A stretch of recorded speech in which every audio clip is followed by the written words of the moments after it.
isi latihan PAS, penilaian akhir semester untuk kimia kelas 10, dan di dalamnya disertai model soal AKM. Langsung saja kita masuk di latihan soalnya. Nomor 1. Untuk nomor 1, itu babnya masih berkenalan dengan kimia atau bab pertama ya, hakikat kimia dan sebagainya. Model soal pertama adalah seperti ini. Kita diberikan 4 data terkait dengan peranan ilmu kimia dalam kehidupan sehari-hari. Dan yang diambil di situ adalah di bidang kedokteran. Kalau di bidang kedokteran berarti sudah mengaplikasikan obat-obatan atau yang lainnya. Untuk yang nomor 1, mencari tanaman baru, itu alternatif, itu biasanya di bidang farmakologi, jadi belum sampai ke kedokterannya. Kalau sudah penggunaan antasida, berarti dia sudah masuk di kedokteran. Kalau menguji obat baru itu juga masih di tahap farmakologi. Jadi jawabannya adalah 2 dan 4. Ini sama untuk nomor 2, ini juga masih di bagian bab pertama. Ada 5 gambar, kita disuruh mencari molekul senyawa. Nah, senyawa itu berarti ada gabungan, minimal ada 2 unsur yang berbeda. Kalau yang pertama, ini unsur yang sama, berarti bukan, ini juga bukan. Ini termasuk unsur monoatomik, kalau ini adalah unsur diatomik. Sedangkan yang ketiga ada ion, berarti senyawa ion. Baru ini adalah senyawa, ini juga senyawa. Jadi jawabannya adalah 4 dan 5. Untuk yang nomor 3, ini terkait dengan pengenalan lab, ada simbol-simbol di situ ya. Nah, kita disuruh mencari mana yang benar. Ini terkait dengan sifat dari senyawanya. Kalau ada lambang seperti ini berarti dia bersifat radioaktif. Natrium bukan radioaktif berarti bukan.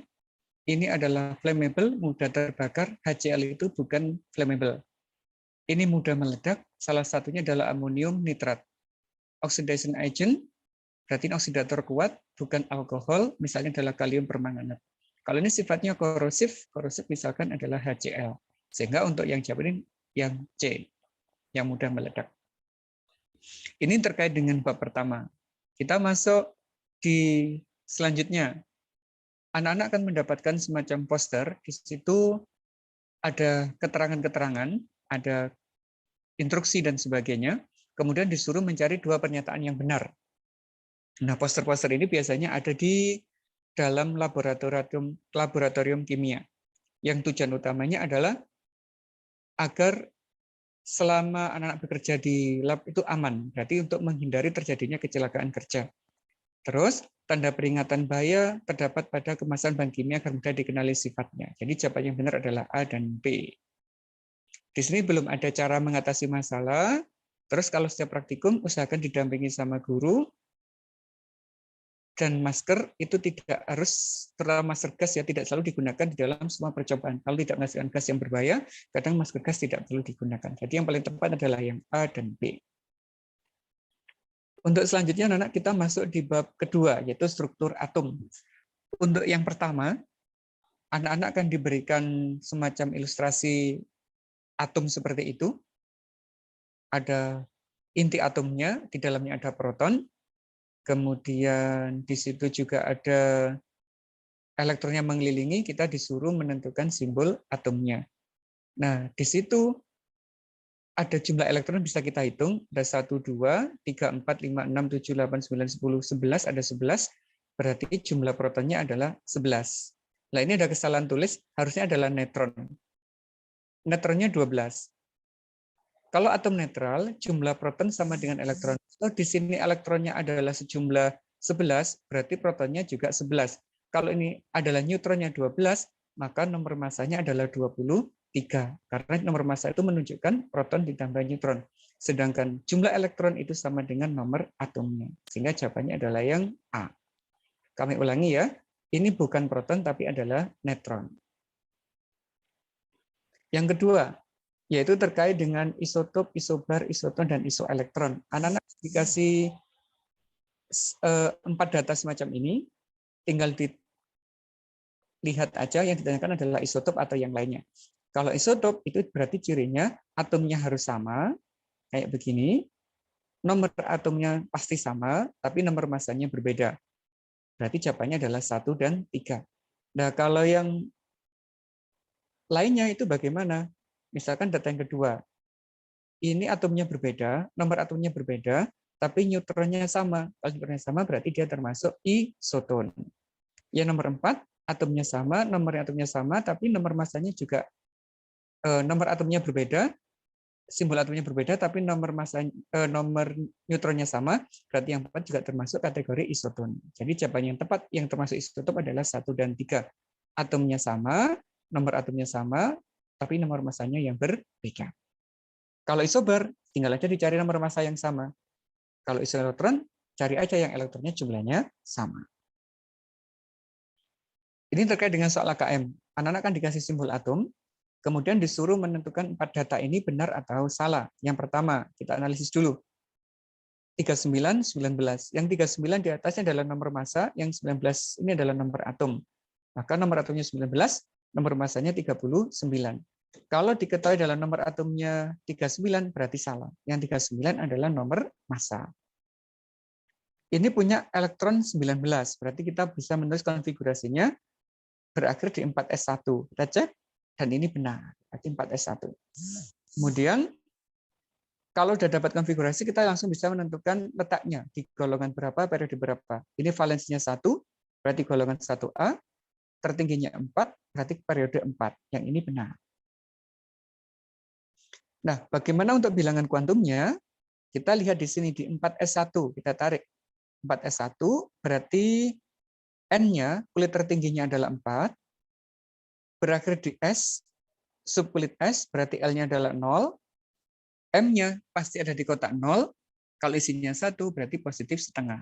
Berarti N-nya 4, L-nya 0, M-nya 0, S-nya plus setengah. Benar ya jawabannya. Berarti ada 3 jawaban benar, 1 jawaban salah. Nah, ini soal yang kategori baru. Anak-anak akan dikasihkan tabel periodik kosongan begitu, kemudian akan diberi 1 unsur, entah diposisikan di mana, terus disuruh mencari konfigurasi elektronnya yang paling benar yang mana. Caranya mudah sekali. Kita tentukan dulu dia di golongan berapa, periode berapa anak-anak. Ini adalah golongan 1, golongan 2, yang golongan A, ini 3, 4, 5, 6, 7, 8A. Berarti ini ada di golongan 7A. Kemudian kita tinggal lihat periode. Ini periode 1, periode 2, periode 3. Berarti unsur P ini terletak pada golongan 7A, periode 3. Cara lihatnya begitu. Kalau golongan 7A, berarti jumlah elektron valensinya pasti 7. Dan kulit tertingginya adalah 3. Berarti yang mendekati jawaban benar yang ini, yaitu yang E. 3S2, 3B, 5. Gitu ya caranya. Lihat dulu dia di golongan berapa, kemudian di periode berapa, baru kita lihat elektron valensinya. Ini sifat tabel periodik. Ada data, kemudian kita disuruh mencari pernyataan yang benar. Ini adalah data jari-jari atom dan jari-jari ion. Steve, ini ada jari-jari atom, ini ion negatif. Kalau kita lihat, jari-jari ion positif lebih kecil daripada atomnya, tapi kalau negatif berbeda. Jari-jari ionnya lebih besar daripada atomnya. Mengapa begitu? Nah, ternyata berhubungan dengan gaya tarik intinya. Ini makin kecil karena ada elektron yang dilepas, maka gaya tarik intinya makin menguat. Tapi kalau ini ada elektron masuk, maka gaya tarik intinya cenderung untuk melemah. Maka jawaban yang benar adalah yang C. Selanjutnya, ini simple soalnya. Ada 2 data, ada atom X, konfigurasinya Ne, ada 1 panah ke atas. Nah, kalau kotaknya 1 berarti subkulitnya S. N itu nomor atomnya 10. Helium itu 2. Maka dari ini 10 ditambah 1, kita langsung tahu nomor atomnya. 10 tambah 1 adalah 11. Berarti jawaban itu adalah 11. Sedangkan untuk yang Y, ini nomor atomnya 2. Berarti 1S2, 2S2, 2P4. Lah golongannya dari sini aja ketemu. 2S2, 2P4. Jumlah valensinya 6, kulit tertingginya 2. Maka dia termasuk golongan 6A periode 2. Gitu. Selanjutnya, ada unsur X, nomor atomnya 37, nomor massanya 86. Terletak pada golongan dan periode berapakah dia? Caranya mudah, langsung konfigurasikan di sini 37. Pakai yang panjang boleh, pendek boleh. Kalau pendek pakai ini. KR 36, terus 5s1. Berarti valensinya adalah 1 di kulit 5 subkulitnya S. Maka golongannya adalah 1A, periodenya 5. Lanjut. Ini soal yang menantang ini, anak-anak. Ada unsur X, konfigurasinya begitu, berakhir di 4s2 3d10. Hati-hati ya, ini adalah membacanya 4s2 3d10. Tapi nulisnya boleh 3d10 dulu, 4s2 boleh, nggak masalah. Tapi bacanya sesuai dengan aturan Aufbau, ini 4s2 3d10. Mana pernyataan yang benar? Apakah nomor atomnya 30? Tinggal ngecek aja jumlah elektronnya. 2, 2, 6 berarti 10. 12, 18, 28, 30. Berarti ini benar. Kalau ini benar, pasti 3 benar. Lah bagaimana yang 2? Apakah dia termasuk unsur alkali tanah? Alkali tanah itu kan golongan 2A ya. Sedangkan ini berakhir di 4S dan 3D. Itu adalah ciri dari unsur transisi. Kalau transisi, berarti bukan alkali tanah. Maka nomor 2 salah. Kalau nomor 2 salah, 4 pasti salah. Karena jawaban 1 dan 3 benar. Jadi jawabannya 1 dan 3. Lanjut, ini kita masuk ikatan kimia. Nah, salah satu soalnya anak-anak akan diberi simbol atom begini. Kemudian anak-anak harus bisa menentukan dia berikatan ionik atau berikatan kovalen, kemudian rumus kimianya seperti apa. Nah, bagaimana cara melihatnya? Cukup dilihat di elektron terakhirnya, anak-anak. Di sini elektron terakhirnya adalah 2. Ini 2. Sedangkan yang ini ada 1, 2, 3, 4, 5, 6. Berarti ini golongan 2A, ini golongan 6A. Berarti bisa kita jawab sekarang kalau udah ketemu golongannya. Golongan 2 itu cenderung membentuk ion X2+. Sedangkan golongan 6 itu cenderung membentuk ion negatif 2. Ada ion positif dan ion negatif, ikatannya selalu ikatan ionik. Itu cirinya. Ada positif negatif, ikatannya ionik. Bagaimana rumus kimianya? X ngambil muatan ini. Berarti X2, Y-nya ngambil muatan ini. 2 juga. Berarti X2, Y2, atau kita sederhanakan menjadi XY. Maka kalau ada 2 atom kayak begini berikatan, akan membentuk senyawa dengan rumus kimia XY yang berikatan ionik. Lanjutnya, ada atom 6X dan 1Y. Maka struktur Lewis-nya adalah, nah kalau kayak gini adalah yang pertama kita harus membuat konfigurasinya dulu. X misalnya 1s2, 2s2, 2p, 2. Berarti ini valensinya 2 tambah 2, 4. Yang Y, 1s1. Nah, untuk stabil dia kurang 4, untuk stabil dia kurang 1, karena menggunakan kaidah duplet. Yang ini kaidah oktet. Kalau digambar, berarti X ada di tengah. X-nya ada 4, untuk stabil memerlukan 4 atom Y. Maka strukturnya seperti ini. Yang tepat adalah yang A. Begitu, tinggal dilihat mana yang di tengah, mana yang di luar. Yang membutuhkan elektron lebih banyak itu ada di tengah, yang lebih sedikit ada di luar. Ini terkait dengan rumus kimia. Ada senyawa ion yang variasinya banyak itu ya. Kita disuruh mencari mana rumus kimia yang tidak benar kalau masing-masing ion dikombinasi. Misalkan yang A, NH4 ketemu SO4 2-, NH4 positif 1, SO4 2-. Maka kalau tulis rumusnya adalah NH4, ngambil muatannya ini 2, SO4 ngambil ini 1. Berarti tulisnya adalah NH4 2 SO4. Kalau Ca sama SO4, Ca itu 2+, SO4 2-, berarti langsung. Kalau ini NH4 sama NO3-, lah ini berubah. Tidak lagi NO3-, tapi jadi NO. Ini nggak boleh, anak-anak. Karena ion-ion nggak boleh berubah. Yang berubah hanya cara penulisannya ini. Ada angka sebagai subscript gini ya. Berarti yang ini salah. Harusnya adalah NH4NO3. Yang ini benar sebagai Al2SO4, yang ini sebagai AlPO4. Berarti jawabannya yang C. Selanjutnya, ini terkait dengan tata nama senyawa kovalen. Mana yang benar? Untuk tata nama senyawa kovalen, diingat-ingat ya, jumlah atom yang pertama, jika 1 tidak perlu dimunculkan, tapi lebih dari 1 perlu dimunculkan. Misalkan ini, fosfor. Brominnya ada 3, maka namanya fosfor tribromida. Berarti salah ini. N itu nitrogen, bukan nikel, berarti salah. Nitrogen triklorida. Cl-nya ada 2. Kalau lebih dari 1 wajib dimunculkan. Berarti dikloro hepta 7 itu ya, oksida. Bukan klorida pentaoksida, salah. P2O5, P-nya 2, berarti difosfor, O-nya 5, pentaoksida. Maka namanya adalah difosfor pentaoksida. Ini benar. Nah, kalau ini sulfur heksafluorida, bukan sulfida, tapi adalah sulfur heksafluorida. Jadi jawabannya yang D. Ini kita harus mendeteksi jenis-jenis ikatan. Apakah kovalen tunggal, rangkap 2, ganda 3, atau koordinasi. Lah bagaimana agar tahu? Ini kita sudah memberikan nomor atom, anak. Kalau misalkan kita masih ragu, kita bisa menggunakan ini di konfigurasi gitu ya.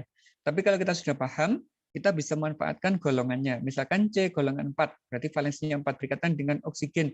Maka struktur Lewesnya seperti ini. C-nya 4, oksigennya 6, butuh 22.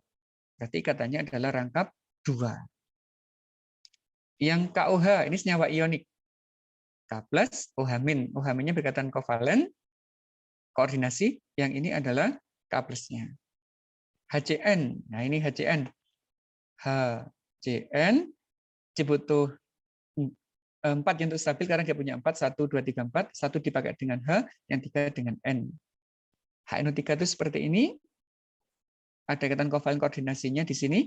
Kemudian CH4 biasa, NaCl itu senyawa ion. Maka kalau kita jodohkan adalah yang kovalen tunggal itu adalah CH4, 1 dengan E.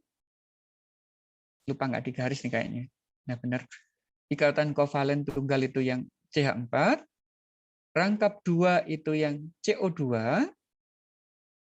Ganda 3 itu yang HCN. Sedangkan yang koordinasi itu adalah HNO3. Ada di sini koordinasinya. Yaitu yang dipakai berikatan adalah yang berasal dari atom N-nya. Begitu. Baik, itu untuk model soal yang menjodohkan. Ingat-ingat ya, ini bisa kita bantu dengan membuat struktur Lewesnya. Sekali lagi, ikatan tunggalnya adalah CH4, rangkap 2-nya ada dalam molekul CO2, kovalen ganda 3-nya ada dalam HCN, koordinasinya ada dalam HNO3. Sedangkan KOH dan NaCl ini berikatan ionik. Ini soal uraian, anak-anak. Kita akan berikan beberapa simbol atom. Ini lebih dari 5 ya. 1, 2, 3, 4, 5, 6, 7. Ada 7. Kemudian ada pertanyaan yang harus dijawab. Yang pertama misalkan, tentukan bilangan kuantum elektron terakhir untuk atom natrium. Nah, ini bervariasi. Terserah mana yang diminta. Bisa natrium atau yang lainnya. Tapi prinsipnya sama. Kemudian kita disuruh memprediksi letak unsur kalium. Nah, ini bisa berubah juga. Tidak harus kalium, bisa yang lainnya. Tentukan sifat periodik. Ada jari-jari, afinitas, dan energi ionisasi. Untuk nomor 1 dulu.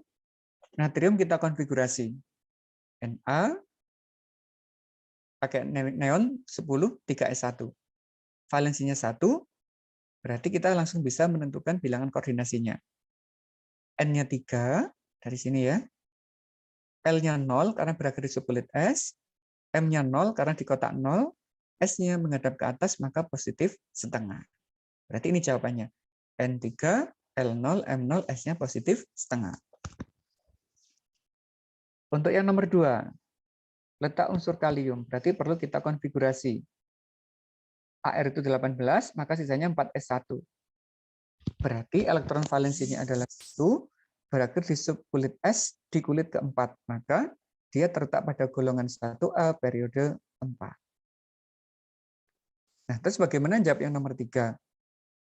Karena atomnya banyak, ini kita wajib mengkonfigurasi keseluruhan agar tahu dia ada di golongan berapa, di periode berapa. Setelah itu baru kita buat tabel periodik sederhana. Langsung ya. Li konfigurasinya begini, berarti golongan 1A periode 2. Ini golongan 1A periode 3. Ini golongan 1A periode 4. Ini golongan 2A periode 2. Golongan 2A periode 3. Golongan 6A periode 3. Ini ada golongan 7 periode 2. Berarti anak-anak ada beberapa golongan ini. Ada golongan 1, golongan 2, 4, dan 5. Ada 4 golongan. Kita siapkan. Golongan 1A, 2A, 3, 6A ya, dan 7A. Terus kita tentukan periode. Ini periode 2, periode 3, periode 4. Berarti ada periode 2, 3, 4. Langsung kita posisikan litium di sini. 1A periode 2. Natrium di sini. Kalium di sini. Berelium di sini. Magnesium di sini. Belerang di sini. Fluorin di sini. Nah, ketahuan sekarang. Nah, kalau sudah kita bentuk menjadi tabel periodisme, akan ketahuan mana jari-jari terbesar. Jari-jari terbesar itu adalah yang paling bawah dan yang paling kiri. Berarti terbesarnya adalah kalium. Afinitas terbesar. Afinitas itu berarti yang paling mudah menarik elektron. Paling kanan, paling atas. Berarti jawabannya adalah fluorin. Mana yang paling besar energi ionisasinya? Yang paling kanan, paling atas juga. Maka jawabannya juga fluorin. Ingat-ingat ya, dalam satu golongan dari atas ke bawah, yang makin besar adalah jari-jarinya, energi ionisasi, afinitas, elektronegatifan semakin kecil. Berarti, kalau kita paham dalam satu golongan, satu periode akan langsung tahu. Itu cara jawabnya. Lanjut. Simbol atomnya masih sama, kemudian ada pertanyaan nomor 4, kita disuruh menuliskan rumus kimia, jenis ikatan, dan nama senyawa yang terbentuk jika kalium berikatan dengan belerang, kalium dan belerang. Terus belerang dan fluorin. Berarti ada dua ya, kalium dan belerang, belerang dan fluorin. Kalium itu ini, kita konfigurasi dulu. Belerang juga sama. Kalium karena golongan 1 dia cenderung membentuk ion positif 1, sedangkan belerangnya golongan 6 cenderung membentuk ion negatif. Ada ion positif, ada ion negatif. Ikatannya adalah selalu ikatan ionik. Sedangkan rumus kimianya tinggal dimasukkan. K ngambil 2 berarti K2, S ngambil 1, 1. Maka K2S itu rumus kimianya. Ikatannya ionik, rumus kimianya K2S, namanya adalah ini ion kalsium, ion kalium, ini ion sulfida. Ionnya dibuang menjadi kalium sulfida. Itu yang nomor 4. Yang nomor 5 sekarang, ada belerang dan fluorin. Kita buat konfigurasinya juga. Ini kalau diperlukan rumus struktur Lewisnya ya, kalium sulfida. S valensinya 6, fluorin valensinya 7. Cenderung membentuk ion negatif 2, cenderung membentuk ion negatif 1. Nah, kalau muncul sama-sama bermuatan negatif, itu ikatannya pasti kovalen. Bagaimana rumus kimianya? Ada batasan di sini, yaitu memenuhi kaidah oktet. Artinya, masing-masing harus memiliki 8 elektron setelah berikatan. Ini sudah punya 6, berarti untuk stabil kurang 2. Untuk stabil kurang 1. Maka yang S akan mengikat F sebanyak 2. Nah, begini. S untuk stabil membutuhkan 2 atom F. Maka rumus kimianya adalah SF2. Namanya adalah belerang difluorida. Kalau di gambar Lewisnya seperti ini. S punya 6, 1, 2, 3, 4, 5, 6. Yang 2 dipakai berikatan dengan F, maka totalnya menjadi 8. Ini oktet, ini juga oktet. Maka terpenuhilah S dan F kaidah oktetnya. Nah, begitu anak-anak untuk latihan soal PAS. Ada soal-soal yang pilihan ganda, ada juga soal-soal yang berbasis esai. Tolong dibaca sebaik mungkin agar nanti PAS-nya bisa berjalan maksimal. Jangan lupa untuk like, subscribe file ini, video kami, channel kami, agar selalu berkembang untuk membuat video-video yang lebih baik lagi. Terima kasih. Assalamualaikum warahmatullahi wabarakatuh.